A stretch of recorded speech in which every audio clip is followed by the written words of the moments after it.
Hello student, today we are going to start our fourth chapter multiplication and division. अर्थातच गुणाकार आणि भागाकार हे चौथं प्रकरण आज आपण सुरू करतोय.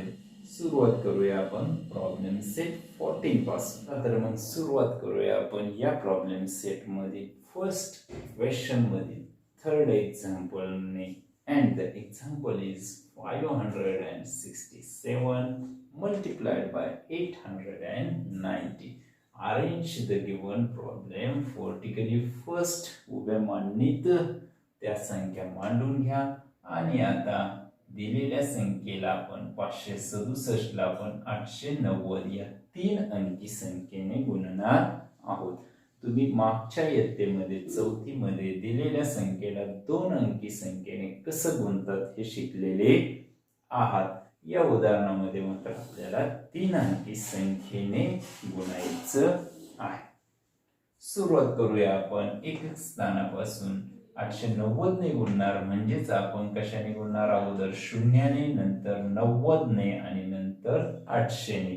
सुरुवात करूया एकक स्थानच्या शून्याने या संख्येला गुणायला. So 0 into 7, 0, 0 into 6 also 0, and 0 into 5 is 0. शून्याने कोणत्याही संख्येला गुणल्यावर गुणाकार शून्य येतो आणि म्हणून शून्याने ज्यावेळेस आपण तीनही अंकांना गुणतो त्यावेळेस गुणाकार येणारे अर्थातच शून्य. आता शून्य नंतर आपल्याला 90 ने या संख्येला गुणायचं आहे. 9 दशकाने गुणायचं आहे. हा दशक स्थानचा अंक आहे म्हणजेच 9 दशकाने गुणतोय आणि म्हणून आपण एक शून्य एकक स्थानाला देऊया कारण 90 ने गुणतोय. एक शून्य दिल्यानंतर आता आपण 9 ने या संख्येला गुणूया. 9 sevens are 63, carry over 6. Now 9 6 are 54 plus 6 60, carry over 6, and 9 5s are 45 plus 6, it becomes 51. 9 दशकाने या संख्येला गुणल्यानंतर आता आपण 8 शतकाने दिलेल्या संख्येला गुणणार आहोत. 8 शतकाने गुणतोय म्हणजेच शतकाचे हे 2 शून्य आपण एकक आणि दशक स्थानी देऊया आणि आता 8 या संख्येने दिलेल्या संख्येला आपण गुणूया.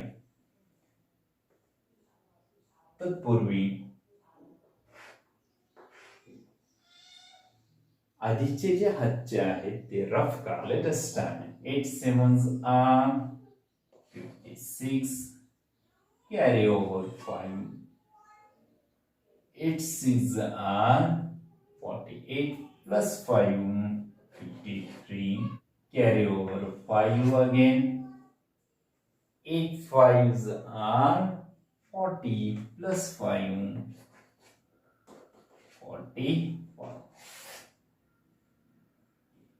आता आपण दिलेल्या संख्येला अगोदर शून्याने, नंतर 90 आणि नंतर 8 शतकाने 800s ने मल्टिप्लाय केलेला आहे, गुणलेला आहे.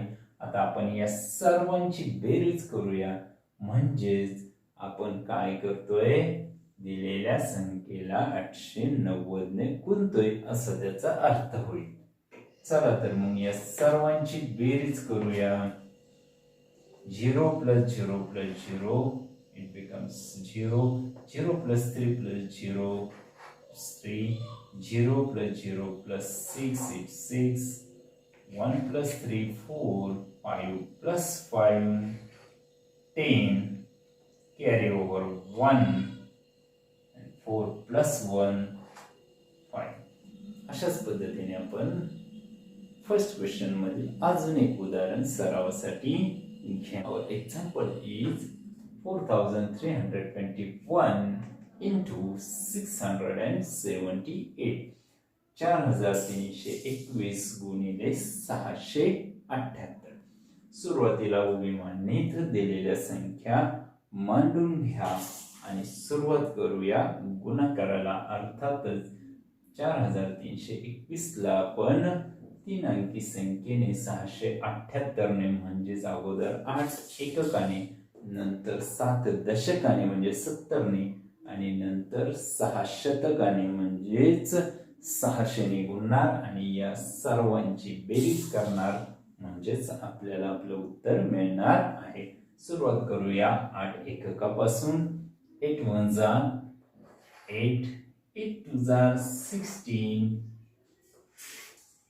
carry over 1 here. Now 8 3 are 24 plus 1 becomes 25, carry over 2.